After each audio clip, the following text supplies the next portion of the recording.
रख हौसला उमंजर भी आएगा, प्यासे के पास चल के समंदर भी आएगा। ना थक कर बैठ ए मंजिल के मुसाफिर, मंजिल भी मिलेगी और मिलने का मज़ा भी आएगा। हेलो बच्चों, कैसे हैं आप लोग? उम्मीद करते हैं आप लोग बढ़िया होंगे। तो आज की क्लास में हम लोग बात करने वाले हैं विद्युत धारा का तापीय प्रभाव। ठीक है बच्चों, तो लगाएंगे हेडिंग विद्युत धारा का तापीय प्रभाव। तो लिखेंगे यदि एक विद्युत परिपथ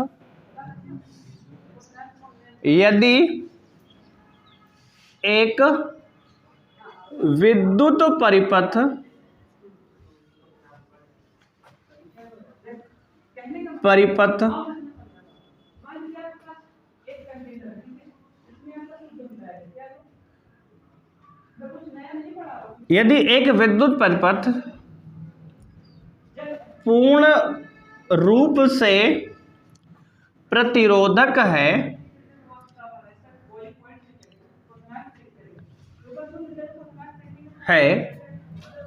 तो वह परिपथ की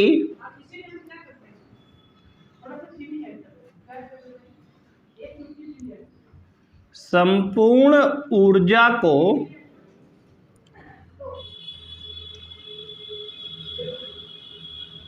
ऊष्मा में परिवर्तित करता है।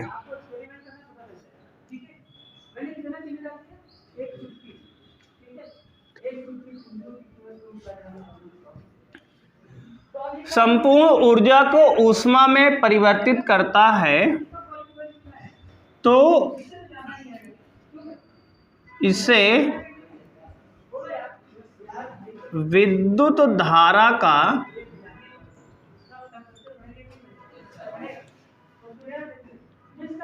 ऊष्मीय या तापीय प्रभाव कहते हैं।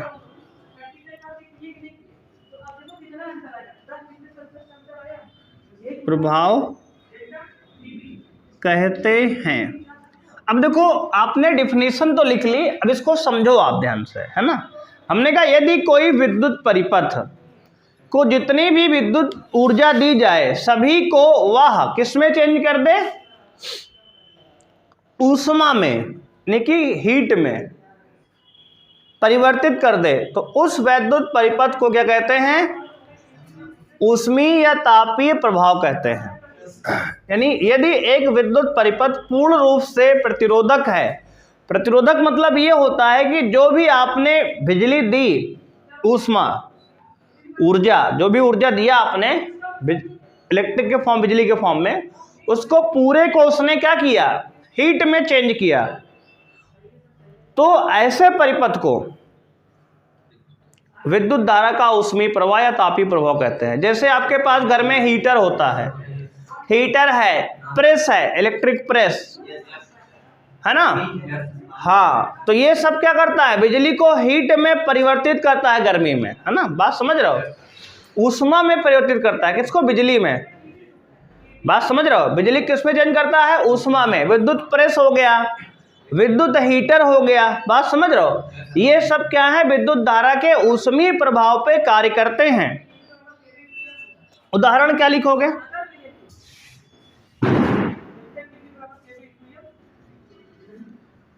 विद्युत प्रेस। दूसरा क्या है उदाहरण? विद्युत हीटर। ये किस पे काम करते हैं? तापीय प्रभाव पे काम करते हैं।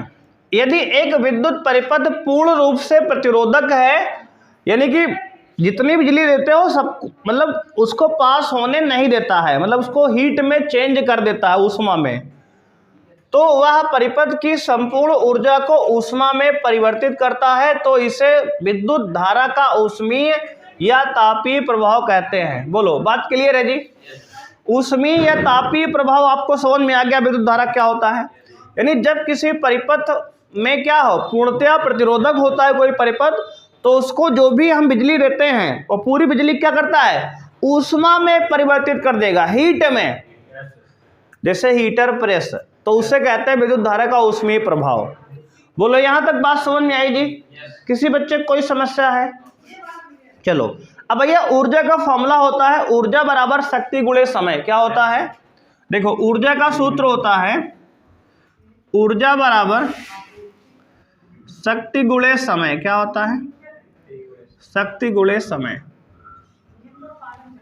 ठीक है, ऊर्जा यानी हीट, H बराबर होता है शक्ति यानी P इंटू समय यानी T। तो H बराबर P इंटू T फॉर्मूला है। ठीक है, क्या होता है? H बराबर P गुणे T। ध्यान से समझ लो, कोई समस्या हो बताओ। H बराबर P इंटू T होता है भाई। बोलो कोई दिक्कत है यहां तक? H क्या होती है? ऊष्मा ऊर्जा। ठीक है, या ऊष्मीय ऊर्जा कह सकते हो। H यहाँ क्या है तो कहोगे H मतलब होता है ऊष्मीय ऊर्जा। ठीक है भाई, कोई दिक्कत है यहां तक? अब देखो हमने कहा तापीय यानी विद्युत धारा का तापीय प्रभाव क्या है? तो हमने कहा यदि कोई परिपथ पूर्णतया प्रतिरोधक है, मतलब जितना ऊर्जा देते हैं बिजली सबको ऊष्मा में परिवर्तित कर देता है, तो उसे विद्युत धारा का ऊष्मीय या तापीय प्रभाव कहते हैं। इसका उदाहरण दिया विद्युत प्रेस, विद्युत हीटर। और ऊर्जा बराबर सूत्र होता है H गुणे H बराबर होता है P इंटू T, शक्ति गुणे समय। ठीक है, इतनी बात समझ में आ गई। अब देखो हमने एक फॉर्मूला पढ़ा शक्ति बराबर, शक्ति क्या होता है? P बराबर VI होता है। शक्ति क्या होती है? P बराबर VI। बात समझो, शक्ति क्या होता है? V माने विभवांतर इंटू धारा। ठीक है, तो उसकी वैल्यू यहां रख दो तो H बराबर क्या बन जाएगा? VI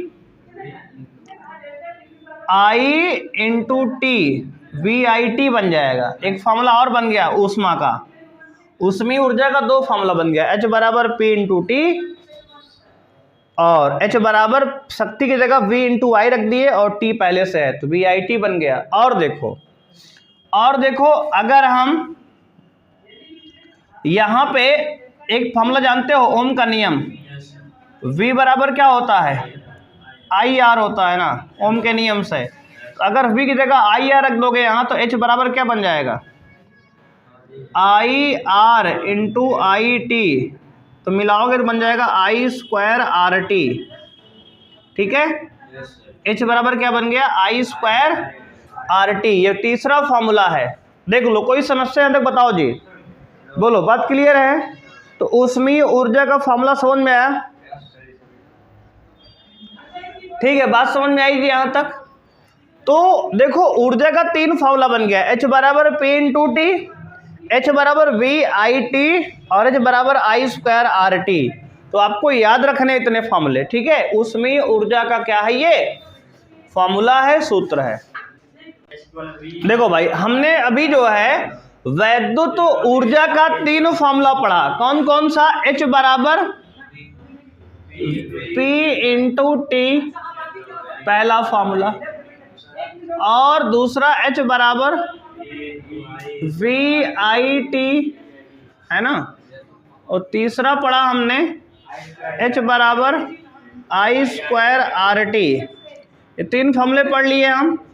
अब देखो भाई ध्यान देना, आप VIT था और I स्क्वायर RT था।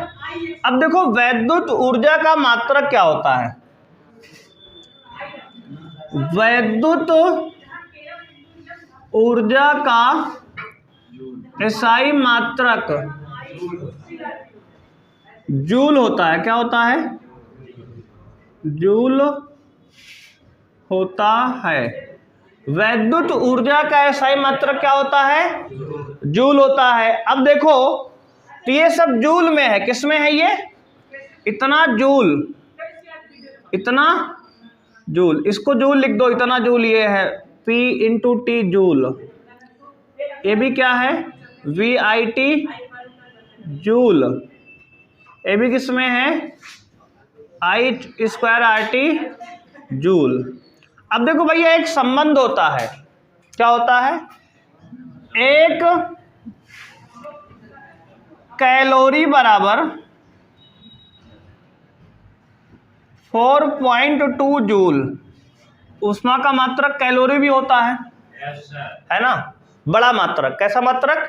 बड़ा मात्रक। एक कैलोरी में कितना होता है? 4.2 जूल होता है। तो एक कैलोरी बराबर क्या होता है? 4.2 जूल। इसका बड़ा मात्रक है ये। कैसा मात्रक है भैया? तो कहोगे बड़ा मात्रक कैलोरी होता है। क्या होता है? कैलोरी। क्या होता है? कहोगे कैलोरी। तो ऊष्मा का बड़ा मात्रक क्या है? कैलोरी।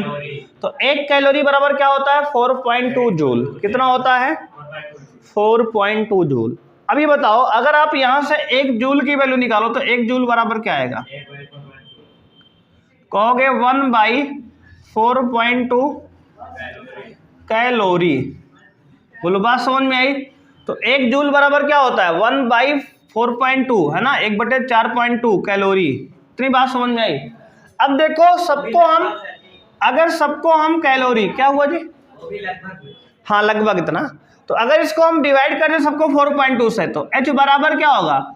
P इंटू टी बटे 4.2 कैलोरी।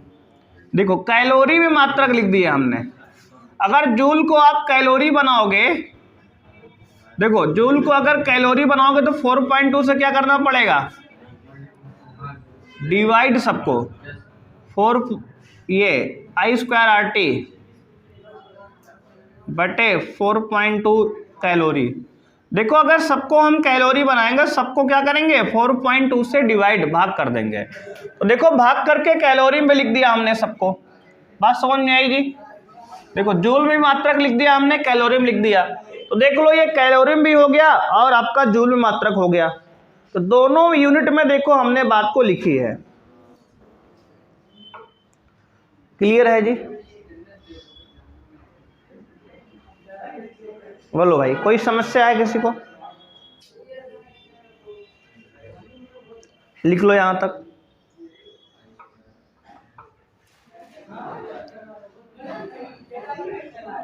तो ये 3 फॉर्मूले आपके पास आ गए है ना।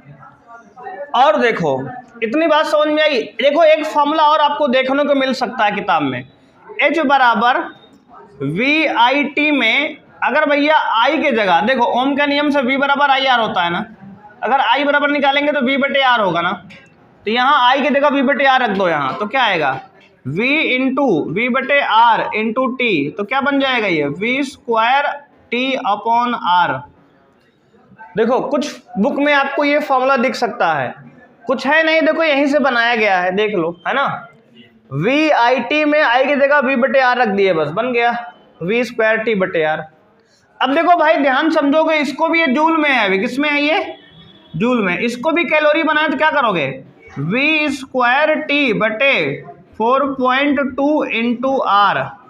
ये भी किसमें बन गया? कैलोरी में, है ना। तो देखो मात्रक वैद्युत ऊर्जा क्या होता है? SI मात्रक जूल, लेकिन इसका बड़ा मात्रक कैलोरी भी है। तो कैलोरी में भी आप इसको रिप्रेजेंट कर सकते हो, प्रदर्शित कर सकते हो। देखो एक मात्रक और ला दिए। तो वैद्युत ऊर्जा का हमने 4 जो है फॉर्मूला बता दिया आपको, ठीक है ना। कितने फॉर्मूले भाई? 4 फॉर्मूले, ध्यान से नोट कर लो। अगला टॉपिक डालेंगे बच्चों, जूल के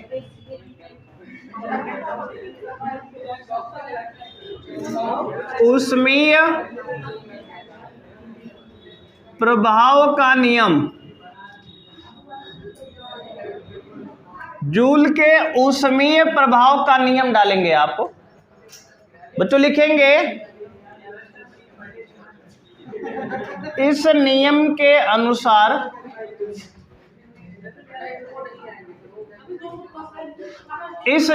अनुसार कामा डबल इन्वर्टेड कामा के अंदर लिखेंगे,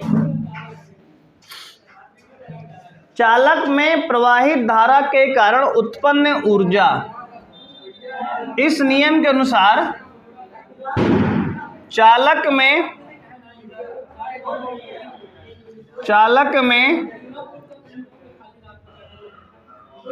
प्रवाहित धारा के कारण उत्पन्न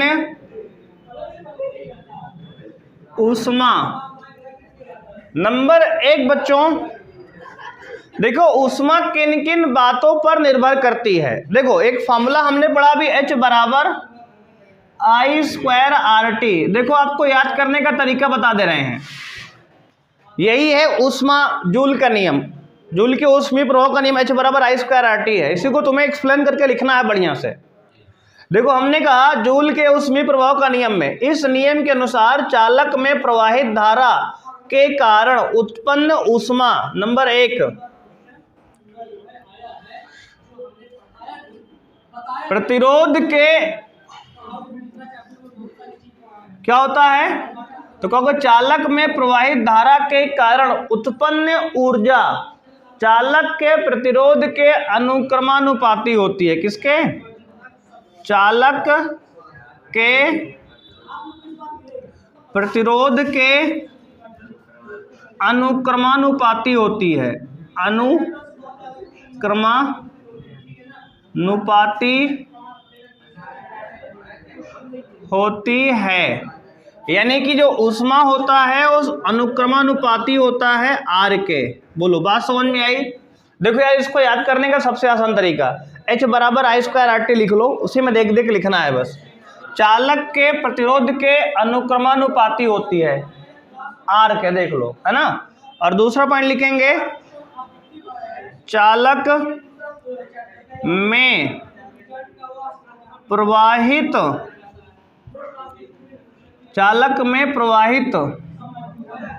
धारा के वर्ग के, चालक में प्रवाहित धारा के वर्ग के व्युत्क्रमानुपाती होती है, व्युत्क्रमानुपाती होती है। यानी कि H समानुपाती I², इक्वेशन नंबर 2। बोलो बात समझ में आई भाई? देखो यहीं से देख देख लिखना है। देखो चालक के प्रतिरोध के अनुक्रमानुपाती, चालक के प्रवाहित धारा के वर्ग के अनुक्रमानुपाती, अच्छा व्युत्क्रम लिख दिए क्या, सॉरी, अनुक्रमानुपाती अगर नीचे होता तब व्युत्क्रम मध्य बनता ना, ऊपर है। और चालक, तीसरा पॉइंट समय के होता है, किसके होता है, तो कहेंगे चालक में धारा प्रवाह के समय के अनुक्रमानुपाती होता है। चालक में धारा प्रवाह के समय के अनुक्रमानुपाती होता है। ठीक है, बात समझ रहे हो भाई? इतनी बात समझ में आई कि नहीं आई? तो चालक, देखो हमने कहा जूल के ऊष्मीय प्रभाव का नियम समझ में आ रहा है, बहुत आसान है भाई। देखो सबसे पहले तुम H बराबर I²RT लिख लो कॉपी में, उसके बाद उसी में देख देख उतारो। देखो हमने कहा इस नियम के अनुसार, नंबर 1, चालक में प्रवाहित धारा के कारण उत्पन्न ऊर्जा, नंबर 1, चालक के प्रतिरोध के अनुक्रमानुपाती होती है, H समानुपाती R। और चालक में प्रवाहित धारा के वर्ग के अनुक्रमानुपाती होती है, H समानुपाती I²। और चालक में धारा के प्रवाह के समय के अनुक्रमानुपाती होती है, यानी कि H समानुपाती T। समीकरण नंबर 3, बहुत सही। अब क्या करेंगे, समीकरण 1, 2 व 3 को मिलाने पर क्या बनेगा, तो कहोगे H समानुपाती I²RT। बोलो बात समझ में आई? क्या बन गया भैया, H समानुपाती I²RT। अब देखो, अब जब हम समानुपात का निशान यहां से हटाएंगे, बराबर लगाएंगे, तो H बराबर I²RT तो रहेगा ही रहेगा, और नीचे एक समान O, मतलब यहाँ समानुपाती निशान हटाने का बराबर लगाने के लिए कांस्टेंट आएगा 1/j। क्या आएगा, 1/j। तो इसको ऐसे भी लिख सकते हैं, H बराबर I²RT/j। और जे क्या होता है, ऊष्मा का यांत्रिक तुल्यांक। क्या होता है, जहां जे ऊष्मा का यांत्रिक तुल्यांक है। क्या है भैया, यांत्रिक तुल्यांक है। ठीक है, जे क्या है, ऊष्मा का यांत्रिक तुल्यांक है। देख लो, बात समझ में आई गुरु? बहुत ही आसान है, ऊष्मा का यांत्रिक तुल्यांक है जे। ठीक है,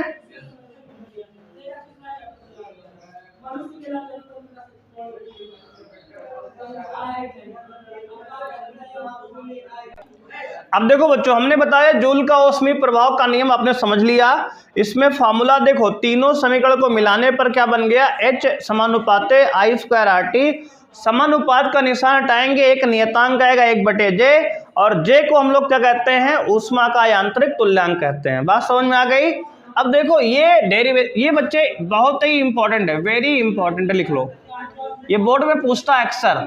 ठीक है, इसको लिखेंगे, जूल के ऊष्मीय प्रभाव का नियम। ये टॉपिक अकेला बहुत इंपॉर्टेंट है, इस पर न्यूमेरिकल भी आते हैं, लेकिन ये पूछा भी जाता है, इसको थ्योरी भी इसकी कहता है जूल के ऊष्मीय प्रभाव का नियम लिखिए, है ना। तो इस बात को आप अच्छे से नोट कर लो और तैयार कर लो।